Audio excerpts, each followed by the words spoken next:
극동방송과 함께하는 성경 읽기 프로젝트 성경이 읽어지네.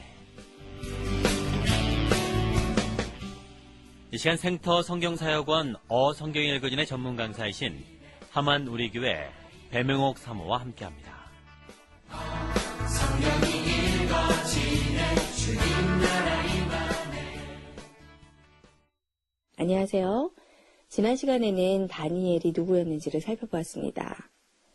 BC 605년에 1차 포로로 잡혀와 느부갓네살의 꿈을 해석하고 박수장이라는 고위직에 등용되어 인정받았는데요.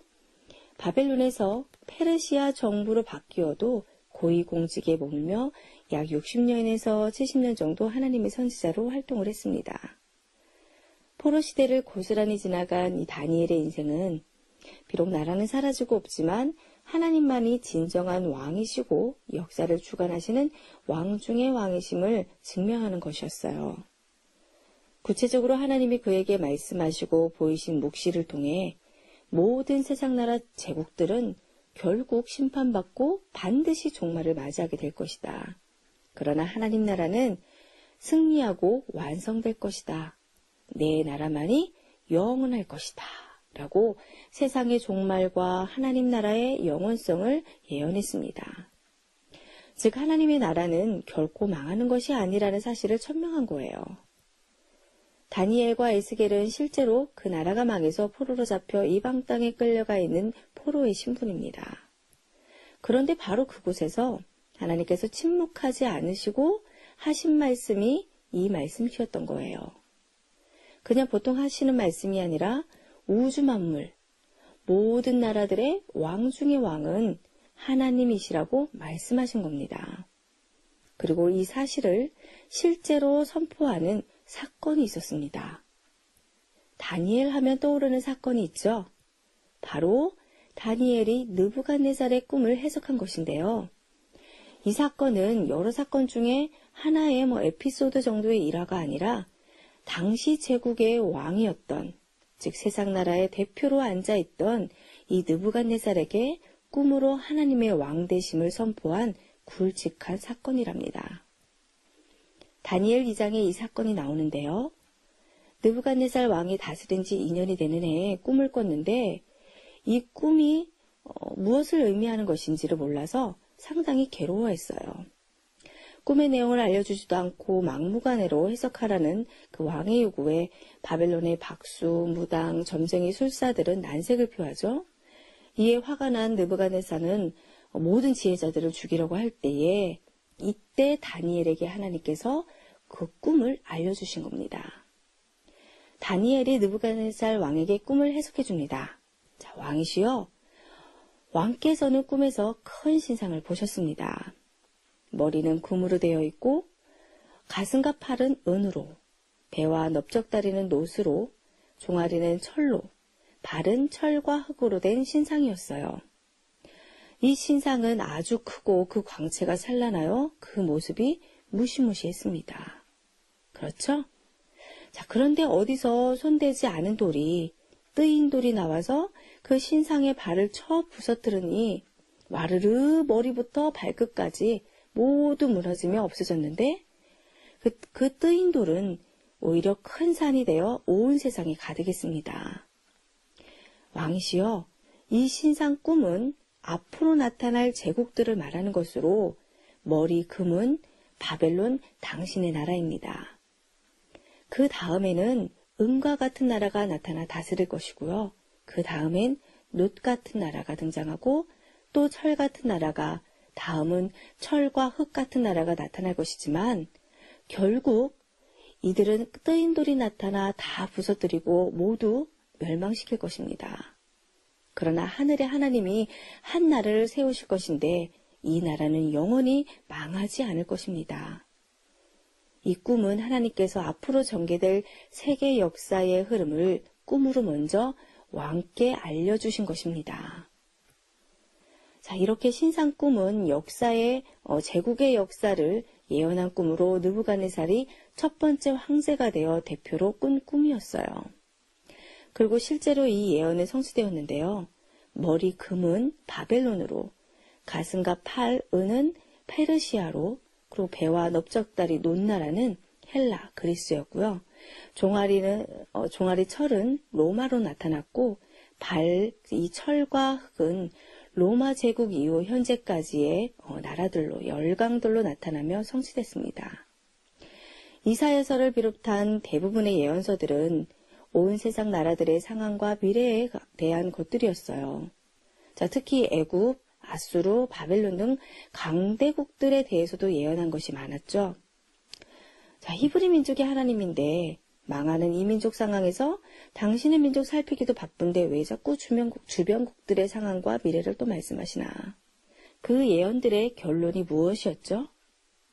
그 모든 나라들에 대해 완벽하게 다 알고 계신 유다의 하나님이야말로 왕 중의 왕이라는 것이었습니다.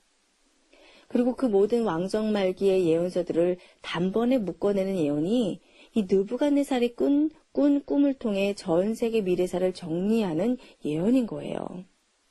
바벨론이 당대의 최고의 황제 중 황제였지만 그래서 유다마저 점령해버려서 포로로 잡혀와 있지만 바벨론의 황제 느부갓네살의 무의식 세계까지도 다스리고 계시는 하나님이야말로 왕 중에 왕이라는 것입니다. 자, 유다를 멸망시킨 느부갓네살아, 네가 제국의 왕이냐? 아니다. 왕은 나다.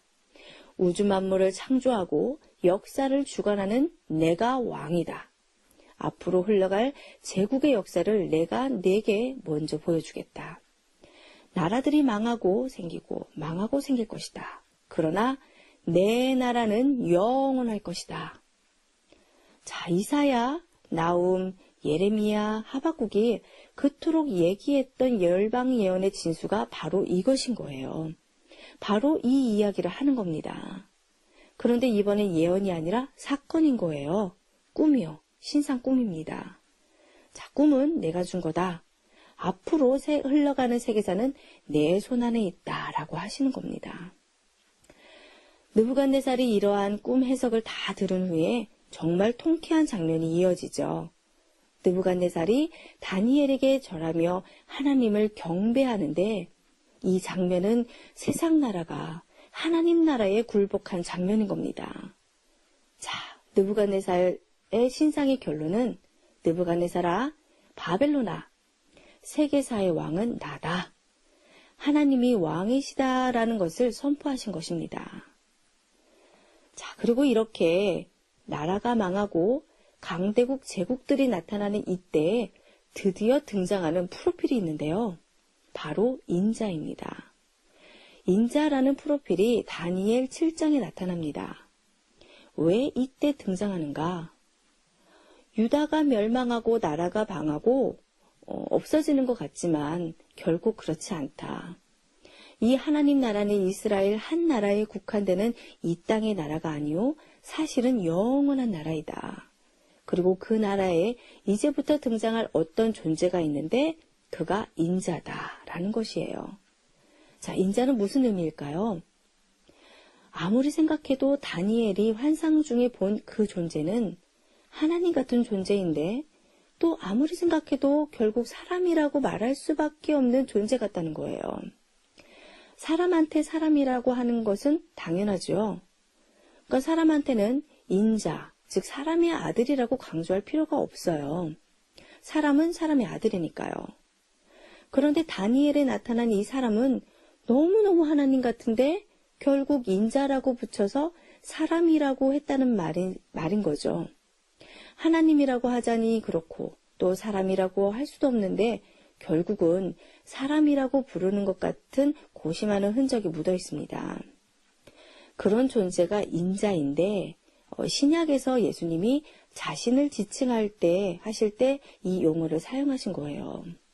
자, 다니엘 7장 13절을 보세요. 내가 또 밤 환상 중에 보니 인자 같은 이가 하늘 구름 타고 와서 옛적부터 항상 계신 이에게 나아가. 자, 성부 하나님이죠? 그 앞으로 인도되매. 자, 여기서 인자 같은 이는 앞에서 말한 바대로 사람의 모습을 한 신으로 그리스도 메시아 하나님의 아들을 말하는 것으로요. 구름 타고 등장하는 것은 신적인 존재임을 말해주는 겁니다. 하나님이신데 사람의 아들인 것 같은 신성과 인성을 가지신 존재에 합당한 이름이 인자인 겁니다. 이 환상에 대한 해석으로 22절에 인자 같으니, 즉 지극히 높으신 이는 이 땅에서 하나님의 대리자로서 하나님 나라의 백성인 성도들을 인도하고 보호하는 메시아 개념으로 7장에 나타났어요. 그러니까 예수님은 이렇게 다니엘에서 나타난 인자 같으니, 즉 지극히 높으시니 그 메시아가 바로 나다라고 말씀하시기 위해 자신을 지칭할 때 인자라고 표현하신 겁니다. 그런데 이 인자가 나중에 다시 요한계시록에서 등장을 해요. 그때는 심판주입니다. 정확히 연결이 되죠.